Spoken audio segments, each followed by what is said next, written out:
If they just open the conversation, I can take it from there. I just have a little difficulty getting the door open. Sometimes I just don't know what to say to get, but God, if you would put, see, I had a hunger. I didn't know how to get it done, but you know what God did? He started putting people in my path, and they would just kind of bring something up there. The door was open. I could jump through that door. Yeah. Come on, I'm just telling you, where there's a will, there's a way. Where there's a burden, where there's a desire, where there's a hunger to reach into a group of people, God will help us, but we've got to realize He's got to use me to get this done. Some way, somehow, that burden has to be flowing out. That's right. I wish I could tell you when we came here that gangs didn't intimidate me. Scared me half to death, folks. Being shot at wasn't one of my prerequisites in life. I have a young man, we teach Bible study, him and his girlfriend and 2 kids on Wednesday night. You know why he's having Bible study? He said, I've been tired of getting shot at because I'm worried they're going to hit me one of these times. I said, I bet if they shoot at you long enough, they will. I'm sure somebody accidentally will get you. I mean, even if they can't do it on purpose, they're going to get you. So notice what his concern is. I don't want to die. I got 2 babies here. I want to see them grow up. Folks, God said that's where the church needs to step in and offer them some hope and say, look, let me teach you how to be a daddy. And we're working on getting them married. I got several men. We're working on that. They don't come that way, folks. No. At least in Yakima. One of the things that really threw me for a loop when I came to Yakima was everybody wears wedding rings, man and woman, but nobody's married.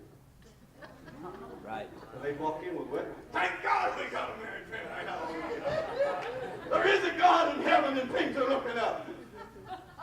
We go about 4 or 5 weeks because they introduce each other. So they can do the visitor's cards, married. Not yet. A few weeks later, pretty soon, somebody lowers their head. Well, we're not really married. I said, well, we can take care of it. Come on, if we had the answers, if we begin to understand, that's why God put us in there. Yes. Right. So, notice they want it, they just don't know how to get it. And they don't know how to get to that means in which to find help. That's why I believe in programs like our Life and Focus ministry.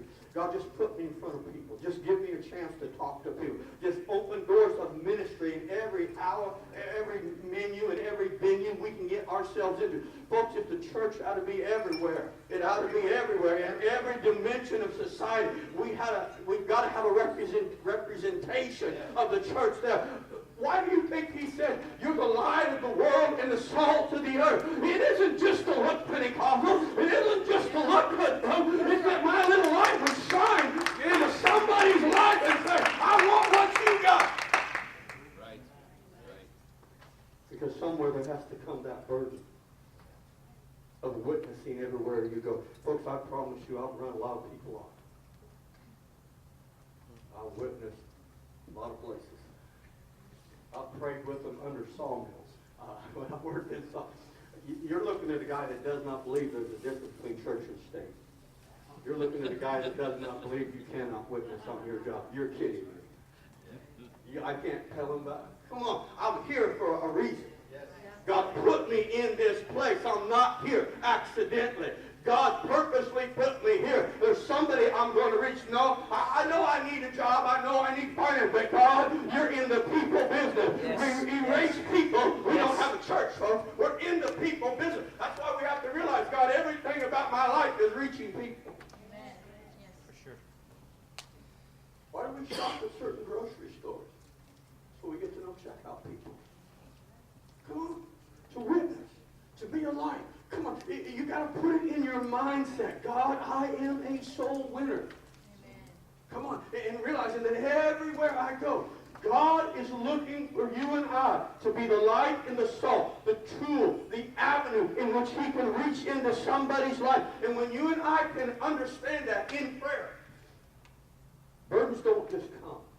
That's exactly right. Why do you think people can go to a lot of seminars, be stirred in the seminar, and go home and never change? Sure. It's something you got to pray. God, give me this burden. I don't have it, and I apologize, God. I really don't have the burden to the lost I need, but God, I want it. I'm understanding the need of soul winning and evangelism and outreach. And again, You got to do something. I've learned God blesses it. I know that door knocking only produces 1% of evangelism, but we still do it because, folks, I'll take one. Amen. 2 hours on Saturday, you give me a soul on Sunday morning in church, I'll do it. Why? Because I'm just going to read. There's representation going out through this area of town today with door hangers and stuff like that. Why? Let them know there's still a church that cares about you. Wow. I'll never forget one man that came on a Sunday morning. He made a statement. When I walked up to my front door and seen that little green flyer on my door, God spoke to me and said, this is where you go to church. I'm here to tell you, God honors what we do, but we've got to get out there where people are at and begin to minister. Because there are groups knocking doors every day of the week. Now, we can say they don't have truth. They don't. We can say a whole lot about it, but folks, what are you going to say about them? They're out there and we're not. Come on, they're out somewhere. They've caught a vision.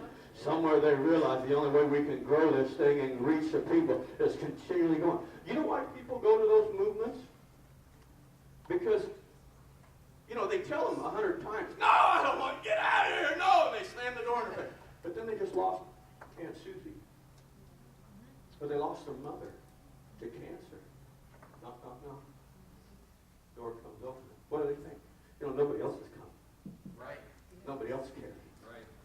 These people have come to my door. I've been pushing them away for years. Come here. They're catching them at a time of need in their life. Absolutely. See what I'm saying? And I wonder, God, where are we in their time of need? See why you got to keep evangelizing? See why you got to keep going? That there are people that call me pastor. They've never visited our church one time, and I've never taught them a Bible study. So I simply minister to them. Right. Minister to them. And work with them. So I believe when it comes time to get married, or there's a funeral to preach, or something that's going to happen, you know what's going to happen? They're going to call us. Sure. I was telling you, you've got to be aware of where you're at. Yes. I evangelize at funerals. You may not agree with that. I evangelize at weddings. You may not. I take Soul Patrol with me, folks. That was my nickname. That's what people called me. I can remember in a sawmill, I would break in the new men. That was one of my jobs. And if the guy worked on the green chain, I would bring him up the hill and around the corner, then you would see the green chain. The guys on the green chain would start screaming, watch out for him, Soul Patrol, Jesus Freak, watch out, he'll try to get you to come to church.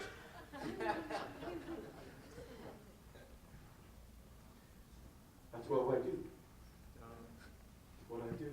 That's okay, don't worry about him. I'll teach you this, you'll catch right on.